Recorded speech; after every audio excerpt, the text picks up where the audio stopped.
મિત્રો આજે આપણે ઇંગ્લિશ સબ્જેક્ટમાં સ્ટાન્ડર્ડ 7 એમાં યુનિટ 5 છે B2 એમાં આપણે એક્ટિવિટી 2 સુધી અગાઉના વિડિયોમાં અભ્યાસ કરી ચૂક્યા છીએ મિત્રો હવે એક્ટિવિટી 3 જે છે એમાં જોઈએ તમારી બુકમાં આપેલું છે કે filling the blanks and complete the dialogue આ ખાલી જગ્યા પૂર્ણ કરવાની છે અને ડાયલોગ કમ્પ્લીટ કરવાનો છે અહીંયા કૌંસમાં આપ્યું છે વોટ નો મતલબ થશે મિત્રો શું આ એક જાતનો ગ્રામરનો ટોપિક છે મિત્રો આપણે ગ્રામર પણ જોડે જોડે જે તમારી એક્સરસાઇઝમાં કે એક્ટિવિટીમાં આવે છે એ આપણે જોડે લેતા રહીએ છીએ તો આ પણ એક ગ્રામરનો જે ભાગ છે વોટ એટલે શું હુ એટલે કોણ વેન એટલે ક્યારે અને વેર એટલે ક્યાં ફર્સ્ટ છે અહીંયા ડાયલોગ સ્વપ્નિલ અને જય વચ્ચેનો વાદ સંવાદ થાય છે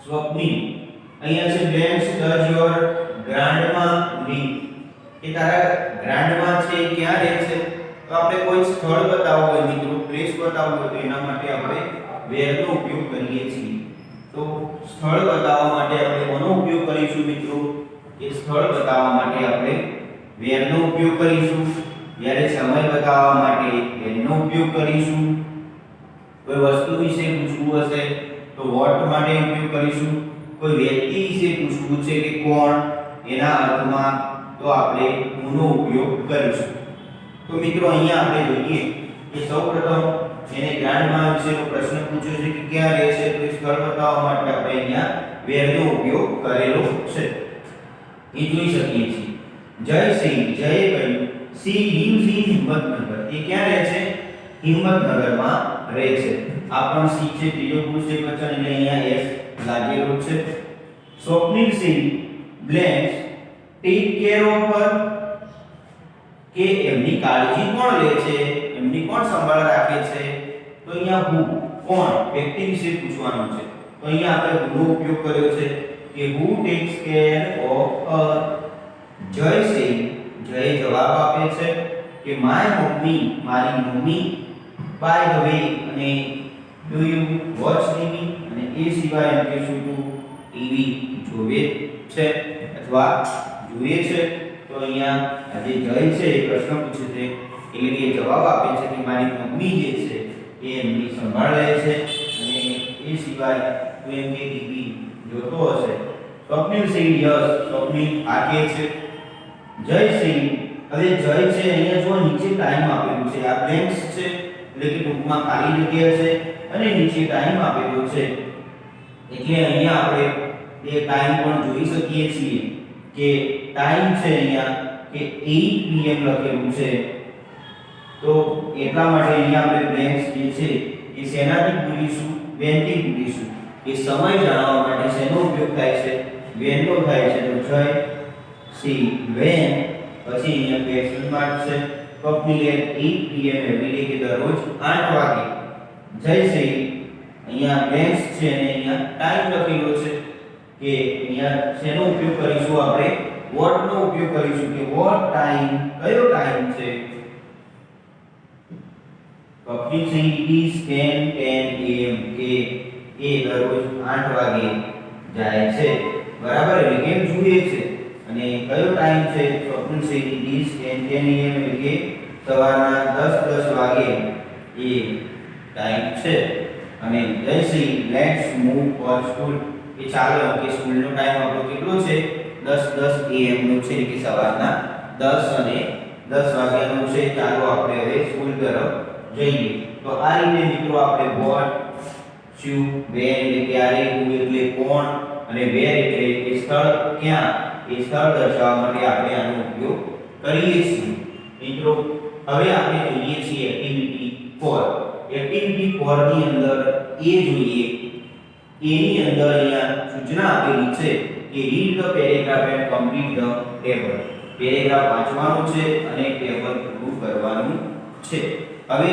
મિત્રો તમારી બુકની અંદર અહીંયા ટેબલ આપેલું છે એ આપણે જોઈએ આ તમારી જે ટેક્સ્ટબુક છે એમાં ટેબલ આપેલું છે અને એ ટેબલ આપણે અહીંયા પણ દોર્યું છે અને એની અંદર જે પણ કોઈ માહિતી છે એ આપણે માહિતી લખી છે બરાબર અને એના સિવાય બીજી અંદર એડ કરવા જેવી જે માહિતી હતી એ પણ આપણે આની અંદર એડ કરી છે. જોઈએ આપણે અહીંયા છે પેરેગ્રાફ કે read the paragraph and complete the table કે પેરેગ્રાફ વાંચો અને ટેબલ કમ્પ્લીટ કરો છો. Pappu and Monica work in their farm every Sunday કે પપ્પુ અને મોનિકા એ દરરોજ રવિવારે તેમનું જે ફાર્મ છે એમાં એ કામ કરે છે. હવે મિત્રો અહીંયા પપ્પુ અને મોનિકા વિશેની માહિતી આપી છે આપણે જોઈએ. એ પહેલા આપણે અહીંયા નંબર છે તો આપણે સિરીઝ વાઇઝ નંબર લખેલા છે. અહીંયા પર્સન લિવિંગ અને ક્રિએચર લખેલું છે. પર્સન લિવિંગ અને ક્રિએચર એટલે કે કોઈ વ્યક્તિ હોય કોઈ પ્રાણી હોય તેના વિશેની માહિતી છે. અહીંયા એક્શન એટલે કે શું કામ કરે છે, કૂદવાનું કામ કરે છે, રિટર્ન આવવાનું કામ કરે છે, ઉડવાનું કામ કરે છે, સાફ સફાઈ કરે છે. તો એ છે થિંગ્સ અને ઓબ્જેક્ટ એના આપેલા છે. અહીંયા પ્લેસ એટલે કે સ્થળ પણ આપેલું છે અને અહીંયા એનો ટાઈમ બી આપેલો છે.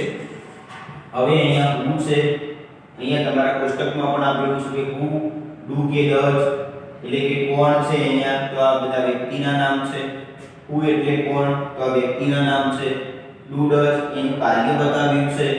વોટ છે એટલે કે શું કરે છે એ બતાવ્યું છે. અહીંયા વેર સ્થળ બતાવ્યા છે અને અહીંયા ટાઈમ બતાવ્યું છે. બરાબર. હવે અહીંયા આપણે જોઈએ કે પપ્પુ અને મોનિકાની વાત છે કે દરરોજ રવિવારે એક ફાર્મમાં કામ કરે છે. તો શું કરે છે? કામ કરે છે. થિંગ્સ ઓબ્જેક્ટ નથી. અહીંયા પ્લેસ છે ફાર્મ, બરાબર, અને ટાઈમ અહીં આપેલો નથી એટલા માટે આપણે અહીંયા લખ્યું નથી. બરાબર છે.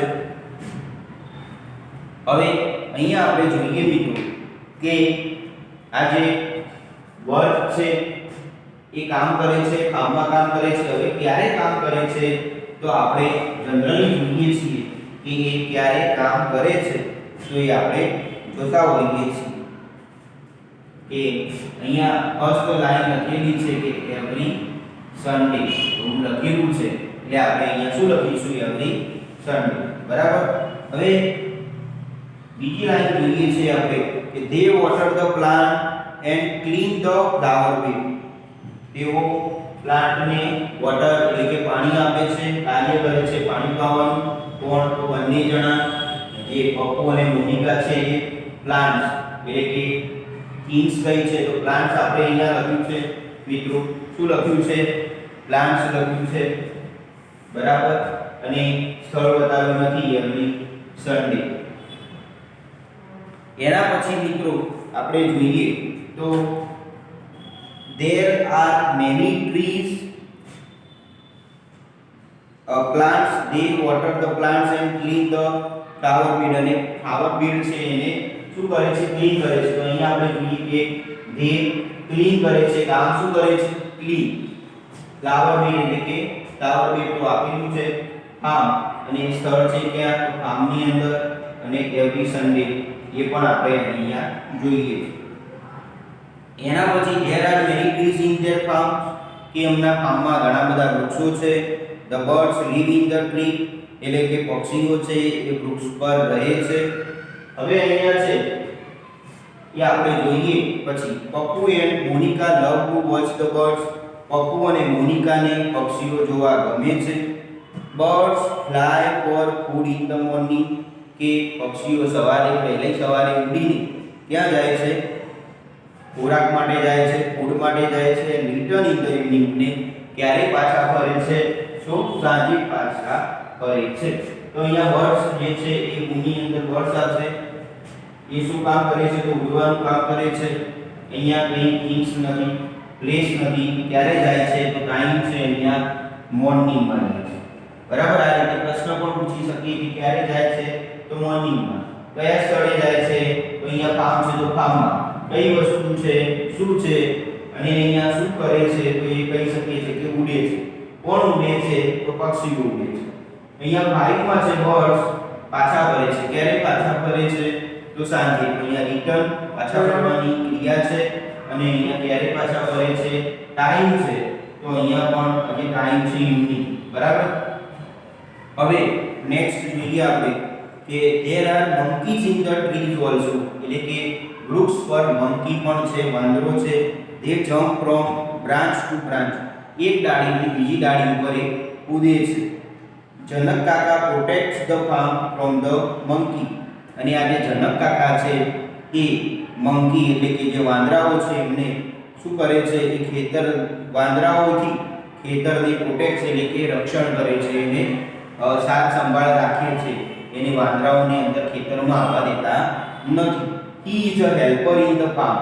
અને એ ફાર્મ ખેતરના હેલ્પર છે એટલે કે મદદ કરે છે. હી સ્ટે ઇન ધ ફાર્મ. તે ફાર્મમાં રહે છે. હી tax care of the farm. અને ફાર્મને ટેક કેર એટલે કે કાળજી લે છે. તો અહીંયા જોયું આપણે કે છેલ્લી લાઈન હતી કે મંકી એ કામ શું કરે છે, જમ્પ કૂદાકૂદ કરે છે એક બ્રાન્ચ ઉપરથી બીજી ડાળી ઉપર. પછી અહીંયા કંઈ નથી પ્લેસ કે થિંગ્સ, અને અહીંયા પણ કંઈ નથી. બરાબર. તો મિત્રો આ રીતે આપણે જોઈ શકીએ છીએ કે એક ડાળી ઉપરથી બીજી ડાળી ઉપર એ કામ કરે છે. અને અહીંયા તમારે આપેલું છે જે બુકની અંદર પણ લખેલું છે કે બનિયાન ટ્રી. શું આપેલું છે? Banyan tree. બરાબર. તો મિત્રો આ રીતે આપણે કોષ્ટક તમારે પણ ફિલઅપ કરવાનું છે અને તમે એ કોષ્ટક ફિલઅપ કરી શકો છો. તો મિત્રો હવે તમારે શું કરવાનું છે હોમવર્કમાં? તો તમારે એક્ટિવિટી 3 જે છે એ પણ હોમવર્કમાં લખવાની છે, અને અહીંયા એક્ટિવિટી 4 છે એ પણ તમારે હોમવર્કની અંદર લખવાની છે તમારી ઇંગ્લિશની નોટબુકમાં. તો મિત્રો આ સાથે હવે નેક્સ્ટ ટોપિકમાં આપણે એક્ટિવિટી 4B જોઈશું. એ પણ આના અનુસંધાનમાં જ છે અને એમાં ક્વેશ્ચન આન્સર કરેલા છે કે જનક કાકા, પક્ષી, birds, monkeys, Pappu and Monica શું કરે છે. તો એ આપણે નેક્સ્ટ વિડીયોમાં જોઈશું મિત્રો. ત્યાં સુધી આવજો. ધન્યવાદ.